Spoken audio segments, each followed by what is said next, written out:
Oh, wonder-working power in the precious... Incredible as they seem, are not the results of mass hysteria.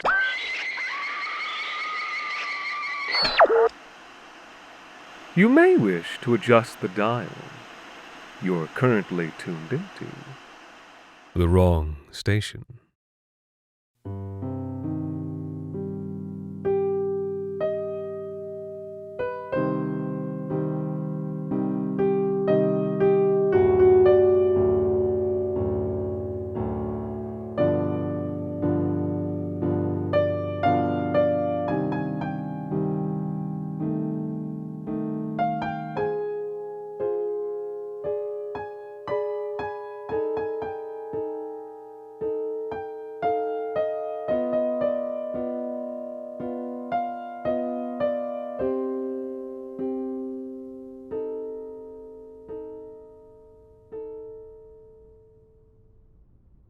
Am I dying? I must be dying. I should be cold. It's the middle of winter. I can feel the blood leaving my broken body. But instead, I'm so warm. No, not even warm. Hot. Burning. I can't speak, can't move. But I can feel, and this broken body of mine is screaming. Boiling. And those white flakes, they fall down. On this winter night, this cold, cold winter night, the white drifts gently down to blanket me. Each inhalation of it burns my insides worse, cuts me like icy glass. And he looks down. It looks down, white too. No face, though I know it's saying, I tried to warn you. And isn't that just right? Isn't that just right? Any fool could have seen this coming. Any fool but me. And how did it start? It's hard to remember. Feels like my whole life is flashing before my eyes. Rhonda, the wedding, the kids. And further back, my folks, my father, coming home from the mine, me starting there against his wishes, only later understanding, but it always seems to come back to the mine. Maybe because I've always been here. But when did this start? Focus.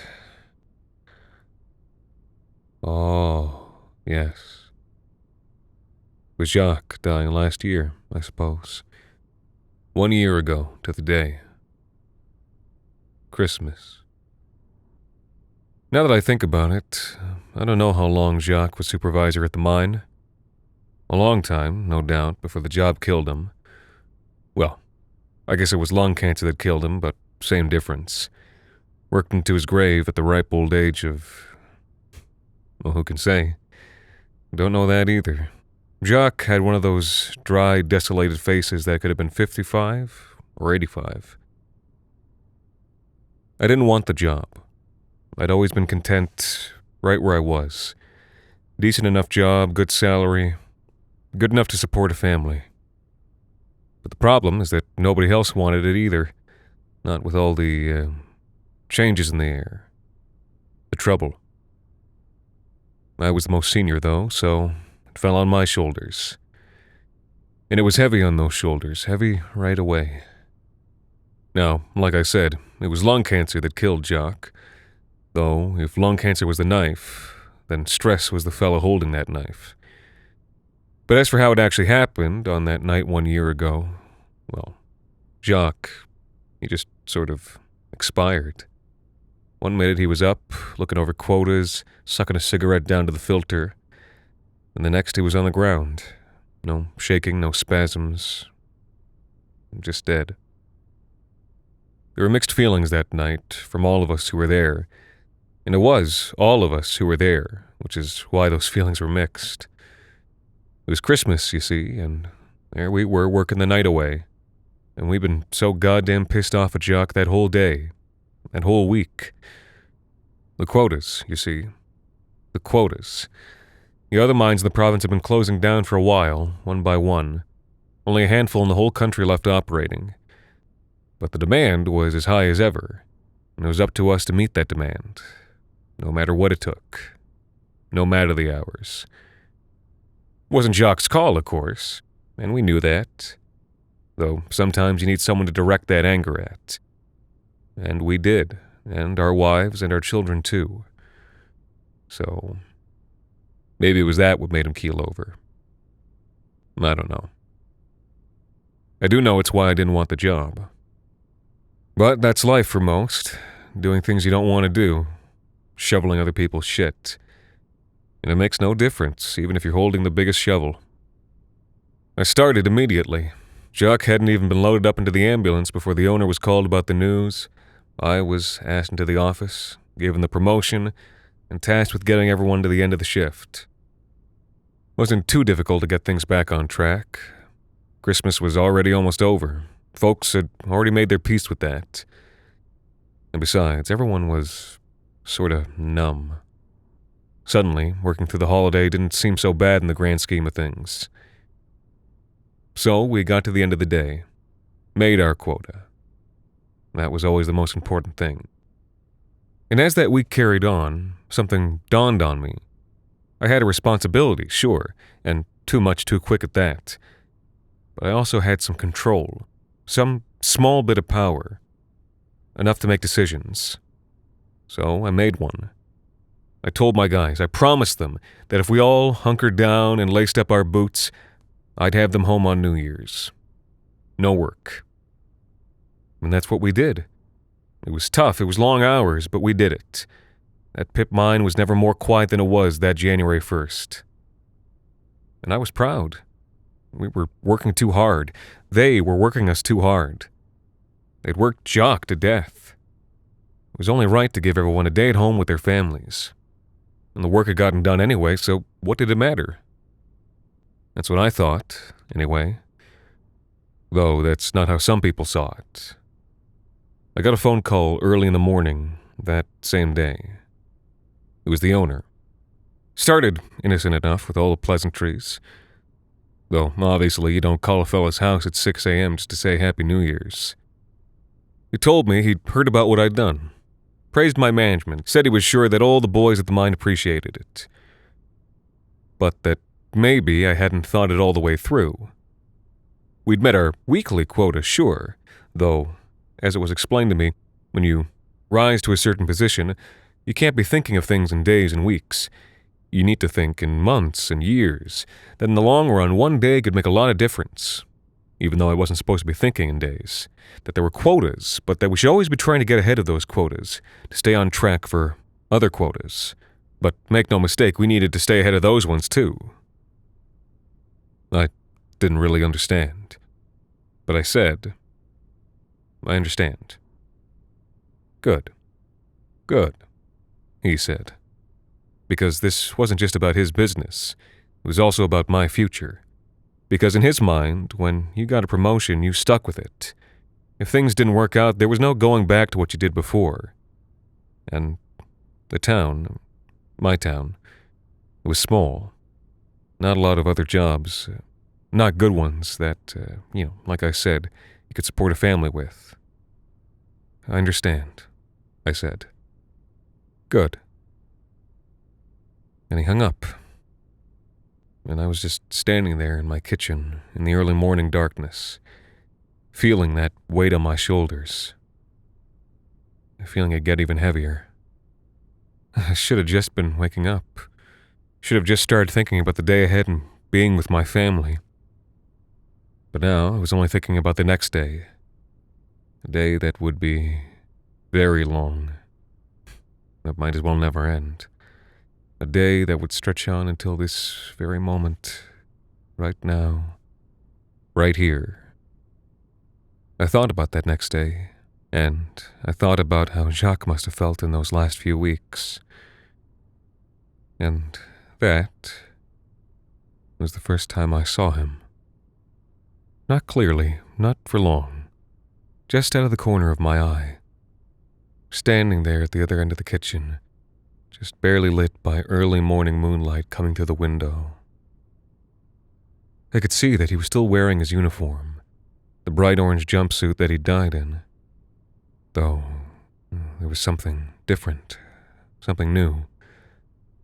A stain, splotches around his chest, running up and down the right and left sides of his upper torso. Dark splotches, nearly black in the moonlight. Nearly black, and just a tiny bit red. And then my eyes were drawn up to his face. It was him. It was Jacques, looking the same as he had. Same craggy features and permanent stubble. Same head of thick, coarse, mostly salt, slightly pepper hair. Same face, except for his eyes.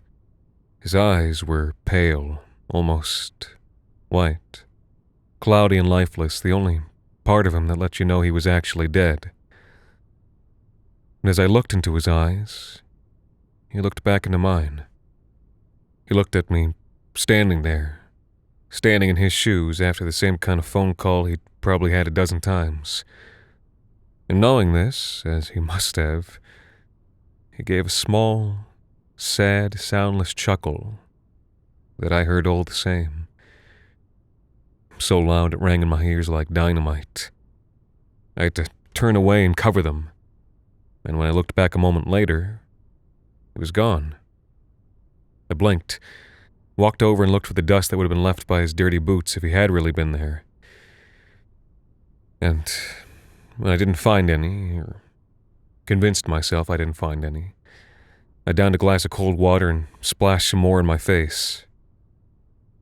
It wasn't real, obviously. I was exhausted, stressed, so much so that I was having nightmares while I was wide awake. It seemed like a perfectly natural explanation, even if it wasn't a healthy one. So I tried to forget about it. I mean, what else was I going to do? I just got on with the day and tried to savor it. Eventually, everybody else got up for breakfast. We had pancakes and fresh fruit. I held my wife's hand and we drank our coffee. Slowly. I think that might have been the last time I felt truly happy. There was one moment, though. Rhonda. She must have seen the bags under my eyes. She always saw them at night, but most of the time I was out of the house before she could see them in the morning. She asked when I thought it'd all be over. The long days, the 7-day weeks. Soon, I lied. But it didn't look like she believed it. The kids were looking on now, too, and they were old enough not to believe it either. You have to understand, I'd seen what happens when someone who lives in a place like this just ups and leaves their job. Whether because they're fed up or in some noble cause, it's all the same. They suffer, and their families suffer. Money dries up, what's left turns into booze. The strike breaks, and alas, their soul breaks with it, and then they decide maybe it's easier not to go on. I'd seen it. I knew it well. I'd grown up in one of those families and come of age in what was left of it. I wouldn't let the same thing happen to Rhonda and the kids. And I wasn't under any illusion that there wasn't a better life out there. I wanted that for my children. But for me? Well, you know, maybe I figured it was too late for different places and better things. I never had much for imagination. I tried to explain all that to them.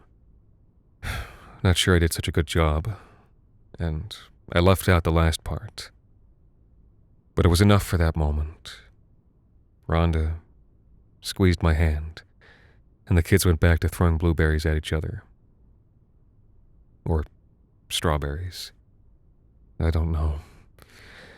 I'm starting to lose things. The borders of my vision are going gray.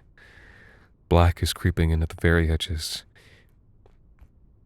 All I can really remember for sure is this story. The things that led up to this. I was back at work the next day. From then on, it was a struggle. Every week, nearly every damn hour was a fight. Fighting to meet those quotas, squeezing every little bit out of every minute of work, so I could try and find a day here and there to give some of the workers time off. Taking shit from those same people for not working hard enough for them. That part was hard. Matt Delahaye had been one of my good buddies for most of my life. And for that first while of being in charge, I'd still been one of them. One of the guys. But by the spring, things had started to sour and frustrations mounted. I'd noticed it with Matt first. I'd get the cold shoulder when I asked him how his family was. I couldn't find him at our usual lunch spot, and soon I just started having lunch alone in my office. He was the first one to question me in front of everyone. Ask me what I planned to do when someone on blasting fell asleep standing up. Well, if you'd rather get some shut-eye, I'm sure someone else could use the hours. That's what I said right back. And I knew then that I wasn't one of the fellas anymore. I was management. I wasn't just doing Jacques' job. I was the new Jacques. But it wasn't just the workload that had people worked up. There was bad news in the air. Just anxiety and bad feelings. Like I said, a lot of the mines in the province were closing. It was political. Safety concerns about what we were working with. That kind of thing. Not clean enough, not safe enough for this day and age. Was it concerning what they were saying? Sure. But working in any mine was dangerous. Still, though, you had a few people worrying about that. For more folks, though, most of them, it was the closures that gnawed at them. People were concerned, and rightly so, that they were being worked to an early grave, and the company knew full well that the mine could be closed at any time. That they were probably being worked so hard for that very reason. It was hard to disagree. But that was my job. To keep the business running as usual. No matter what I knew, no matter what I thought. Because even if it was all true, we needed to work, right? As much as we could while there was work to be had for people like us. People who didn't have high school diplomas, who didn't have prospects out there in the world. For our families, to get them out of here and set up. I needed to work. But not even that reasoning was good enough. It was met with leery eyes and suspicion. Because I was management. Because I was the new Jacques. When that was the second time I saw him. Mid-April, the day when we had the first few walkouts. I couldn't help but be angry at them, even if I understood what they were doing. Though I'm hardly sure they gave me the same courtesy. Or thought about how what they were doing made the problems at the mine even worse, stretched us even more thin, more hours to fill, more shipments to make with fewer people. I walked into my office, ready to call the owner and get an earful of shit. And my chest... God, my chest fucking hurt. So much I had to sit down and catch my breath. The stress, right? He'd been waiting in the corner of that little wooden shack office. The one the door covers when you walk in. Jacques looked... worse. He'd lost a lot of color. He was gray. Not the gray of death and rot, though. More like pumice. His skin was dry and cracked and flecked away in parts. Even his uniform was losing its color and starting to crumble away. Especially around his chest, where those stains had been. Crumbling away to reveal something under there. It was hard to tell what. The sun wasn't quite at the right height, and there wasn't much light coming through the window. I'm just realizing now that I never tried to ask him why he was coming to me. What he was coming to me as. Maybe I just knew he'd have never answered, even if I tried. But now I can't even say I did. We just sat there in silence for a moment. Me sitting in his old chair, breathing heavy, hand on my chest. And after a moment, slowly, he raised a hand to his own chest, just kinda absently tracing around it, scratching a bit at those exposed patches underneath the crumbling worksuit, little pumice flakes floating gently down to the carpet as he did. I didn't look away this time. I just watched him until, after a little while, he stopped and slowly made his way out the door, taking a left from the entrance. When I got up and looked outside, he was nowhere to be seen in the afternoon sun. Things start speeding up after that. Time is speeding up. Everything's starting to go dark. More walkouts, more long conversations, more of those inquiries in the news, people getting sick. My chest, so tight all the time. But I need to keep going. I'm so preoccupied with keeping the mind running that my own life is passing me by. Birthdays and anniversaries are missed. Late nights and early mornings. All they see is my scowling face before I go, and all I see is their disappointment. Don't they realize that I'm doing this for them? And I see him.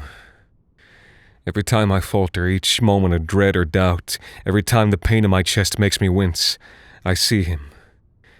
Drained of more color each time, so that eventually he's just white. His clothes have completely crumbled away, and his flesh is doing the same, like he's a man made of mineral, like he's made of it.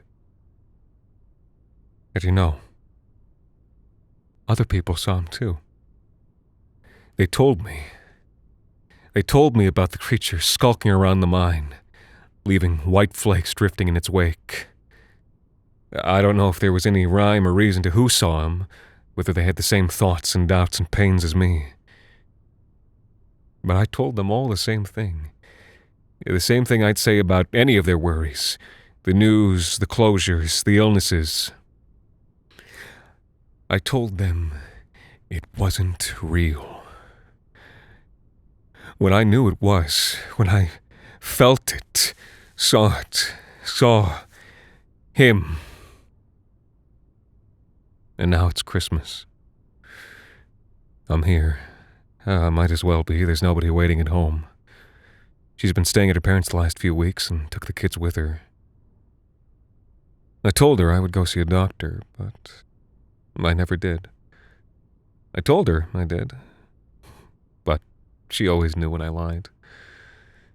Even if she didn't, no explaining away blood on a handkerchief or going down 2 pant sizes in as many months. And that was the last straw. I just couldn't make the time.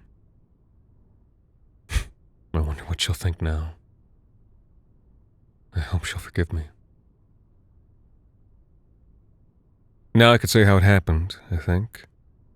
I was driving a large hauler down to the bottom of the mine.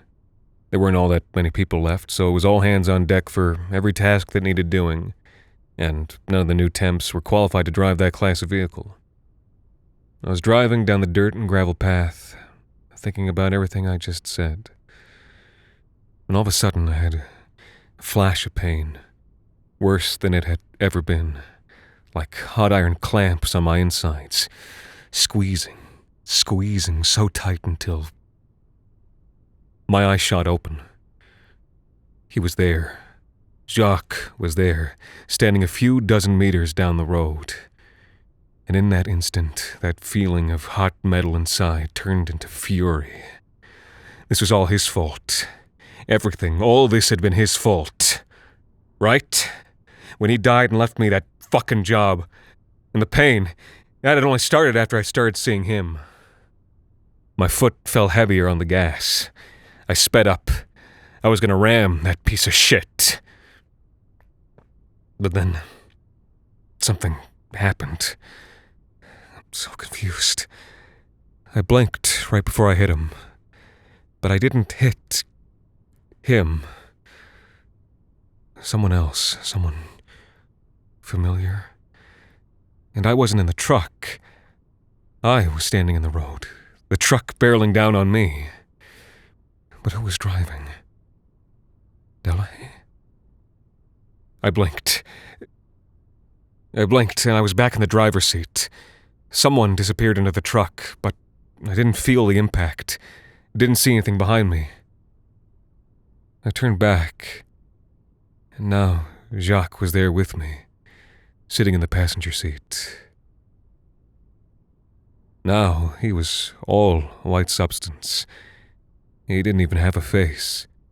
He was just white fiber in the shape of a man, with 2 sinking holes on the left and right sides of his chest. 2 holes with nothing in them. And without a word, he leaned over to me. We were still barreling down the road. He raised the 2 white stubs of his hands and pushed them into my chest. I watched them just dig and carve their way into my insides. There was no resistance either. They were almost gliding. And all of a sudden, that tightness was gone. I could feel the heat and pain diffuse through the rest of me, but it wasn't so bad anymore. And as he pulled his hands out, blackish red sludge dribbled down onto my clothes, oozing from the 2 gaping holes in my chest, with nothing in them. Or no lungs, at least. The truck was still picking up speed, and I realized then that I couldn't move my body anymore. I didn't know exactly when it happened.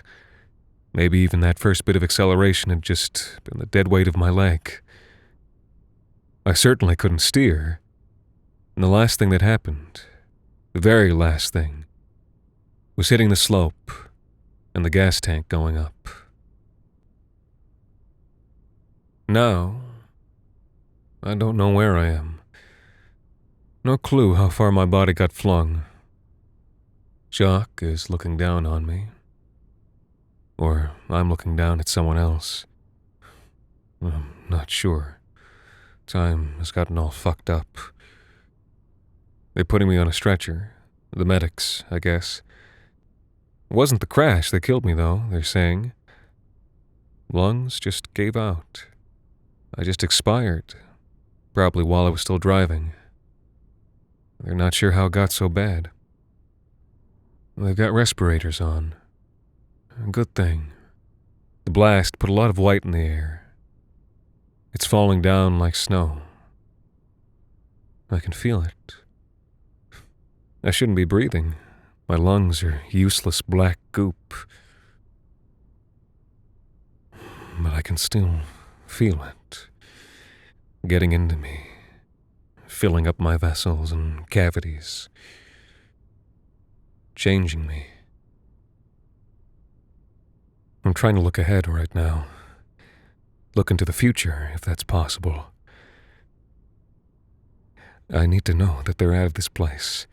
That my children are anywhere else. But I don't think it works like that. My mind is trapped here. Though, maybe if I can't see them, that's solace enough.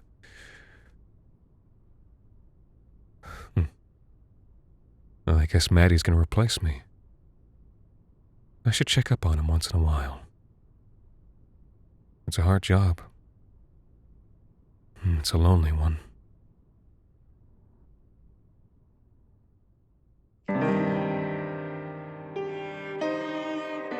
The Wrong Station is made possible with the generous support of our listeners on Patreon. Patrons can listen to The Wrong Station ad-free, as well as get access to bonus episodes, discussions, and more.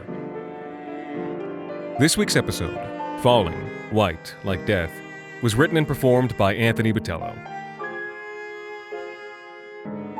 Thank you to Victor and Chase T. Hopper, and a very special thanks to Matthew Delahaye for helping us keep the lights, well, off.